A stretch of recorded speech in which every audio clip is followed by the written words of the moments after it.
হরে কৃষ্ণ। আজকে আমি গোপালের জন্য বানাবো ফুচকা। তার জন্য আমি নিয়েছি ধনিয়া পাতা, শসা, টমেটো, লেবু আর কাঁচা লঙ্কা।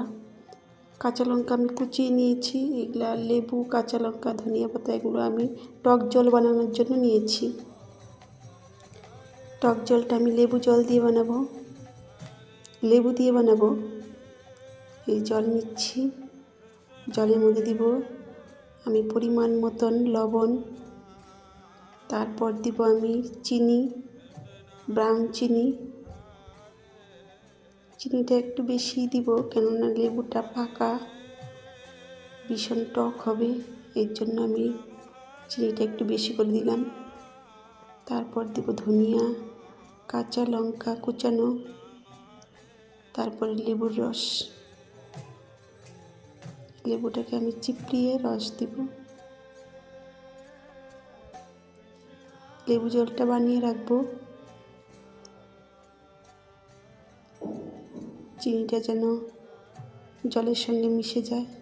আর আলুটা আমি সিদ্ধ বসিয়েছি। আর এক পাশে আমি পরিমাণ মতন তেল দিব, আর ফুচকাগুলো এক এক করে ভেজে নিব।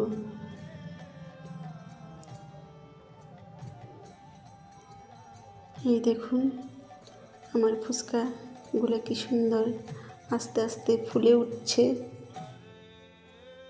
গোল গোল হয়ে। এইভাবে আমি ফুচকাগুলো ভাজবো। এই যে আমার ফুচকা ভাজা শেষ। এখন আমি আলু সিদ্ধটাকে মাখবো।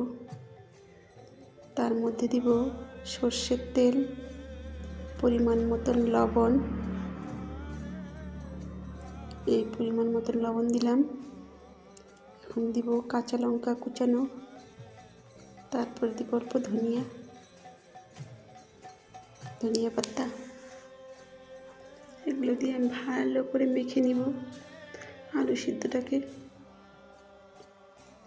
চামচ দিয়ে হয় না, এর জন্য আমি হাত ইউজ করলাম। পরে আমি এখন ফুচকার মধ্যে তারপরে আমি ফুচকাগুলোকে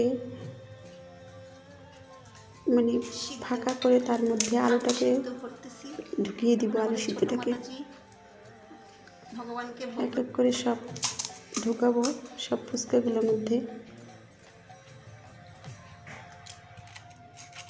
এই যে এখন সস দিচ্ছি, এটা পুরোপুরি নিরামিষ সস।